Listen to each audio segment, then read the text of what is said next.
ध्यान के समान कोई तीर्थ नहीं है, ध्यान के समान कोई तप नहीं है, और ध्यान के समान कोई यज्ञ नहीं है। इसलिए ध्यान अवश्य करें। नास्ति ध्यान समम तीर्थम, नास्ति ध्यान समम तपः, नास्ति ध्यान रूपो यज्ञ, तस्मात् ध्यानम समाचरेत्। अपने आत्मा एवं परमात्मा को बोध प्राप्त करने के कारण योगी जन केवल जल से भरे हुए तीर्थों और पत्थर एवं मिट्टी की बनी हुई देव मूर्तियों का आश्रय नहीं लेते। वे आत्म तीर्थ में अवगाहन करते हुए और आत्मदेव के भी भजन में लगे रहते हैं, अर्थात दोनों करते हैं। जैसे अयोगी पुरुषों को मिट्टी और काठ आदि की बनी हुई स्थूल मूर्तियों का प्रत्यक्ष होता है, उसी तरह योगियों को ईश्वर के सूक्ष्म स्वरूप का प्रत्यक्ष दर्शन होता है। यानी कि जैसे जो अयोगी होते हैं, जो अज्ञानी होते हैं, वे प्रत्यक्ष जो मूर्ति होती है उसको मूर्ति देखते हैं, उसको परमात्मा के स्वरूप नहीं मानते हैं, उसको बोलते हैं भगवान की मूर्ति है, और भगवान की मूर्ति की भावना में उसका पूजा करते हैं। अगर उस मूर्ति को परमात्मा के स्वरूप मान के परमात्मा समझकर उसकी पूजा करें तो उनका कल्याण हो जाता है। तो जैसे वो अमूर्ति अयोगी लोग जो हैं उस मूर्ति को प्रत्यक्ष देखते हैं, प्रत्यक्ष समझते हैं, उसी तरह जो योगी लोग हैं उसी को ध्यान में ही उस मूर्ति को प्रत्यक्ष ही देखते हैं, जो मनन के द्वारा चिंतन के द्वारा देखा जाता है, ध्यान में देखा जाता है। जैसे राजा को अपने अंतःपुर में विचरने वाले स्वजन एवं परिजन प्रिय होते हैं और बाहर के लोग उतने प्रिय नहीं होते, उसी प्रकार भगवान शंकर को अंतःकरण में ध्यान करने वाले भक्त ही अधिक प्रिय हैं, बाह्य उपचारों का आश्रय लेने वाले कर्मकांडी नहीं। जैसे लोक में यह देखा गया है कि बाहरी लोग राजा के भवन में राजकीय पुरुषोचित फल का उपभोग नहीं कर पाते, केवल अंतःपुर के लोग ही उस फल के भागी होते हैं, उसी प्रकार यहाँ बाह्य कर्मी पुरुष उस फल को नहीं पाते जो ध्यान योगियों को सुलभ होता है। क्योंकि इसका मेन कारण ये है कि जो बाह्य कर्मों से यहाँ पूजा सामग्रियों से आदि व्यवहारों से भगवान का यजन पूजन करता है, उसका पूजन में मन नहीं रहता है। जब वो पूजा करेगा तो उसका मन कहीं और रहेगा, घर के कामों में लगे रहेंगे। इसलिए यहाँ कहा गया है कि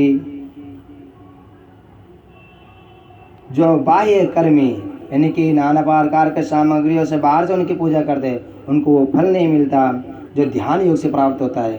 क्योंकि ध्यान में उस परमात्मा का ही ध्यान होता है, उसी का चिंतन होता है, बाकी किसी भी प्रकार के किसी भी वस्तु में हमारा मन नहीं रहता है, सिर्फ और सिर्फ उस परमात्मा में ही हमारा मन रहता है।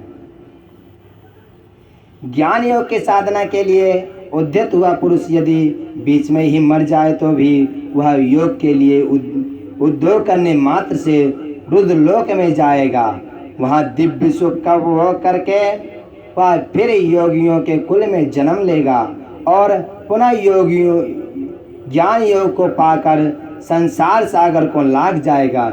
योग का जिज्ञासु पुरुष ही भी जिस गति को पाता है उसे ज्ञान करता संपूर्ण महायोगों का अनुष्ठान करके भी नहीं पाता, उसे यज्ञ करता संपूर्ण महायज्ञों का अनुष्ठान करके भी नहीं पाता।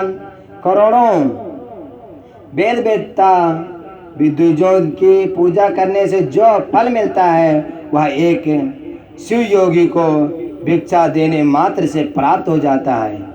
यज्ञ अग्निहोत्र दान तीर्थ सेवन और होम इन सभी पुण्य कर्मों के अनुष्ठान से जो फल मिलता है वह सारा फल शिव योगियों को अन्न देने मात्र से प्राप्त हो जाता है। यानी कि जो शिव का ध्यान करता है, शिव का चिंतन करता है, ऐसे लोगों को जो हम भिक्षा देते हैं उससे प्राप्त हो जाता है वह फल।